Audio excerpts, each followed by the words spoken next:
Well, it's time to talk about Celtic once again. A joy, as you can imagine. After a day off full of reflection and deep thought, I'm ready to get back to it.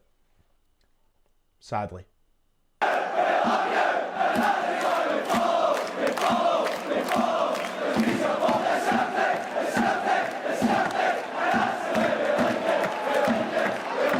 Ladies and gentlemen, welcome back to the channel. If you haven't already, please make sure to go down below, hit like and subscribe. We're trying to get as close as we can to 50,000 subscribers this year, so everybody who does it, it's much appreciated. And I know some of you still haven't done it. I can check these things, I can see it. So drop down below, do that, it's absolutely free. Despite the negativity surrounding Celtic Football Club at the moment. Let's just get the main talking point out the way, shall we? Because Rangers played St Johnstone yesterday. They won the game 3-1. So this is currently the league table in the Scottish Premiership. Rangers have jumped ahead of Celtic for the first time this season. And Celtic now find themselves not only behind on goal difference anymore, but behind on points. Rangers are 2 ahead of Celtic. We have squandered the position that we were in late last year when we were 8 points ahead of Rangers, remember. There has been a 10-point swing from that point where we thought it could have been straight sailing towards the league title. Nope, it's never straight sailing in Scotland, is it? Celtic now have their work cut out for them from now until the end of the season. We are now relying on winning every single game. And when you can't beat Kilmarnock at home, and you struggle to beat Ross County at home, and you can't win at Pittodrie, and you can't beat Motherwell at home, when all of these things come into mind, it's looking increasingly unlikely that Celtic will win the league title this season. There's a long way to go. We still have 12 games to play, including that very important split, which will see Celtic and Rangers take on the best teams in the league. But right now, things aren't looking promising. The way that Celtic have been playing has been, you know, quality, the kind of standard you would expect of a side fighting relegation rather than fighting for a league title. Where do we go from here? Because for a lot of fans, all hope is gone. And the optimism has been drained from Celtic Park. Toxicity has returned in its majority, I would say. People aren't happy. So what do we do now? Celtic were shambolic on Saturday against Kilmarnock. I'm not even going to use the phrase one of the worst performances of the season anymore, because I've said that time and time again about certain games. That's the worst we've played. That's the worst I've seen in a long time. You know, those general statements which don't even cover it anymore, because that's the standard. It's no longer the worst. It's just what you expect of Celtic the way we're playing at the minute. There seems to be no kind of standard there to build off it and get better from it. It's just shambolic week in, week out, and Saturday was really highlighted that we're struggling in all areas. You know, on and off the park, Celtic is in a complete mess at the minute, and I can't blame fans for wanting change, for demanding change, not only at boardroom level now, but now at managerial level. Brendan Rodgers, someone who I have obviously stood beside as a supporter. I say stood beside like I'm John Kennedy. Stood behind is what I meant to say. I've stood behind Brendan Rodgers and wanted it to work, and I still want it to work badly. But time is running out for the manager. And not only is Brendan Rodgers now fighting for a league title, he's fighting for his job. And that's the reality now. I don't see any way from now until the end of the season that Celtic's, or Brendan Rodgers, I should say, priority is only a league title. His priority is to keep himself in the Celtic job next season. And the only way he's going to do that is if we manage to turn on the style for the last 12 games of this season, show the right direction and the building blocks to go into next season confident we can be the top team in this country and win the fans back on side. That's a big ask though. I think a lot of people, and going off my comment section, going off the viewers of this channel, going off what you hear on the ground and the radio and everywhere else, just generally Celtic fans at the minute online and in life, not just this online presence that we have, general real life fans, I think that we're now looking at Brendan Rodgers really fighting for his job, which is something I never would have imagined in February of 2024. When he was only given the job last, July.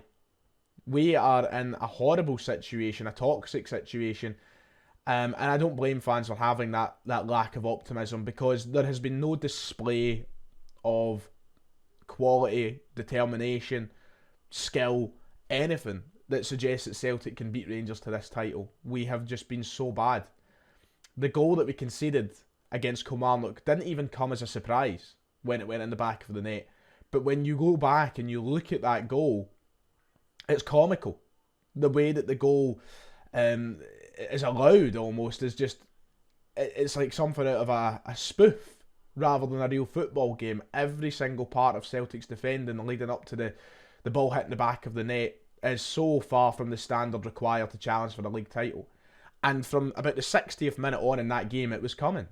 Kilmarnock were all over Celtic. They had better chances. They could have went and ended up winning the game if it wasn't for Joe Hart making a couple of big saves.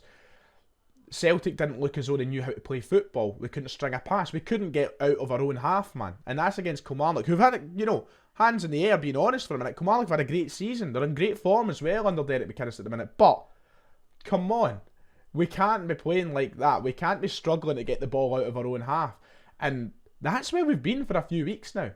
Celtic can play well for 10 or 20 minutes of a game, but then for the other majority of a football match, we forget how to play football. We forget the basic fundamentals of what makes a football team good, and there's no entertainment value. There might be entertainment value for the opposition fans, there might be entertainment value for the Rangers fans, but the football has become bland, it's become stale, boring, passing side to side with no real attacking outlet. It seems like everybody who had an attacking bone in their body last season seems to be useless now. And that even goes for who we called the best since Larsson and Kyogo. It seems like he's just been nullified from being a genuine threat in a Celtic shirt.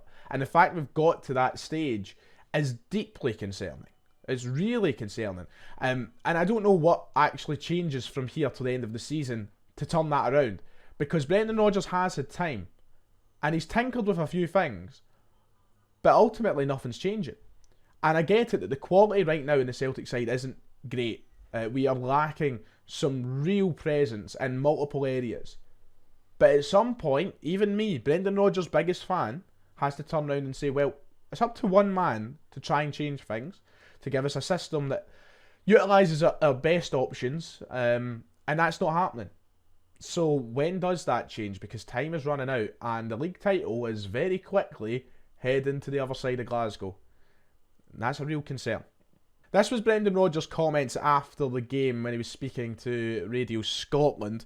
He said there's still a long way to go, and I'm sure it will be to and fro between now and the very last game. I've said it before, it was never going to be a procession. Every title is there to fight for, and we're there to do that. I could totally get the reaction of the supporters, because even at 1-0 today, they wouldn't have been happy with that performance. And so for us to draw the game, I can totally get it. All I can say is that we'll be doing everything we possibly can to get the team in a better place after a disappointing result to go again next week. And we just need to stay with the team and give us that great support, and they will always do that.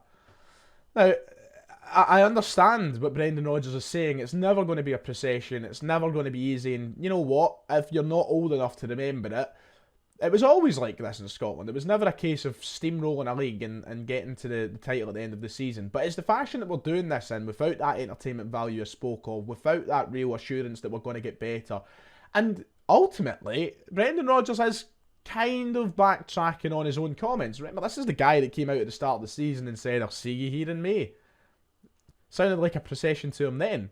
And that's, I love that. I'm not going to sit here and say I didn't. I liked the confidence. I liked the determination to come back to Celtic and win supporters over that maybe didn't forgive him for the way he left, and saying that he would get there to a league title. But now I think he's very quickly realised that, yeah, it's not a procession, and yeah, he needs to do better. He's one of the main culprits in why we're in the position we're in. So, there's a lot of things that Brendan Rodgers has done that has been really annoying and frustrating in this campaign. I feel like this is a guy who right now is on strings, controlled by the puppeteers that are the Celtic board. I think that Brendan Rodgers could probably get a hell of a lot more respect on his own name if he came out and spoke about things wholeheartedly and truthfully. But he's not doing that. He's lied through his teeth a number of times this season, and I know that's famous with Brendan Rodgers, lying through your teeth. But especially in a January window where he was begging for quality, but then towards the end of the window he's turning around and saying, "Oh no, I'm happy." He's not happy. You're not. Don't lie. Call out the Celtic board. Don't let them control you, because one thing's for sure, that would never have happened with Ange Postecoglou, and that's exactly why the board will love having Brendan Rodgers in his place, because they know that he's going to be less inclined to go out and call out any of these things that are harming the football club. Brendan Rodgers will get on with it, and he will protect himself. Whereas I don't think you would have gotten that same attitude with Ange Postecoglou, or so that seems to be the main feeling amongst Celtic fans at the moment. So Brendan Rodgers has done a lot to shoot himself in the foot this season, but he's got 12 games to save it. The only thing is, the confidence in him doing that isn't very high within Celtic supporters at the moment. And can we expect him to do so? It's not over till the fat lady sings. That's the famous saying, isn't it? And I don't know if I have much confidence that we can turn this around, just because the evidence put in front of me in these performances doesn't fill me with a certain amount of confidence. I would love to sit here and say that I have confidence in the manager, because I was ultimately one of the biggest backers in the first place. I've seen a lot of people calling me out in the comments. Am I going to say that I was wrong? Am I going to admit that I was wrong? Come the 38th game of the season, I might need to. But right now, there's still a league title to fight for. I do think if Brendan Rodgers can get rid of this side-to-side nonsense that is surely not hard to do, we can make a viable challenge. But until that change comes, I'm not so sure. So it's ultimately down to him at this point. There's no more transfer windows. He's got to deal with the players he's got, which is still a team that is capable of winning a league title. I know that he's missing a couple of key hitters at the moment, Rio Hatate, Cameron Carter-Vickers, for example, and it would be nice to have a fully fit squad. But still, that team he's got there right now has to be playing better. It has to be getting better results. And I said this last week, after we narrowly got away with one against Hibs, and when Rangers ended up winning their game in hand. We need to win every single game from now to the end of the season. We didn't start well against Kilmarnock with dropping points, but now it's genuinely a case of winning every game from now to the end of the season. Can we do that though? That's the question. Interestingly enough, there was actually an interview with Greg Taylor that came out in the media over the past few days. I'd recommend going and giving that a read. It's a bit of insight as to what the players are thinking behind the scenes at the moment. And if he's speaking honestly, and if he's speaking, if his statements are true and reflective of the feeling in the Celtic camp at the minute, they do think they can turn it around, but they realise how bad they've been, they realise how poor they've been. Use that, show us that in the field, because right now there's a lot of players that, it's not just the manager, as I said. I think there's players who have down tools. I think there's players that don't look good enough. They need to show that. So these statements that we're hearing Greg Taylor come out with, that we've heard Callum McGregor talking about after games, build on that, and maybe there's a chance, just maybe. Right, a couple of other wee things to touch on before I end today's rant type of video. If you're looking for news, then there might be an exit route opening up for Lada from Celtic after some headlines that were published over the weekend. This was the Daily Record saying that Lada's Celtic transfer escape route has opened up as a trio of MLS clubs are interested in the unsettled star. The article goes on to say that 3 MLS clubs are reportedly interested in handing Lada a Celtic escape route after Brendan Rodgers admitted the unsettled Israeli winger could have played his last game for the club. That was then followed up by some reports that came out of an Israeli sports publication who said the agent of Lada is travelling to Glasgow in effort to facilitate a move to the MLS. The fee is set by Celtic. It's problematic and they will not allow a loan move. However, it remains possible he could indeed leave the club. Credit to Everything Celtic for that post on the translation from the Israeli article. So yeah, it looks as though Abada might be off very soon to the MLS. However, this is someone who's just signed a big deal and a young prospect at the club who we've thought of very highly for the last couple of years. Celtic aren't going to let him away cheap by the sounds of things. Neither they should, to be fair, because, you know, it is our asset at the end of the day, and we've paid money to sign him, and we've paid money on a new contract. But it does seem like we need to try and sort a move out from soon, because it is becoming more and more problematic. So we'll watch as that one develops. Maybe Celtic will cut a deal with one of these MLS clubs, but Lada could be away. Right, that does it for today then. It's a great way to start the week. So positive, isn't it? Full of cheer and joy, this football club. I love it. He says sarcastically. Right, like and subscribe. I'll see you all next time.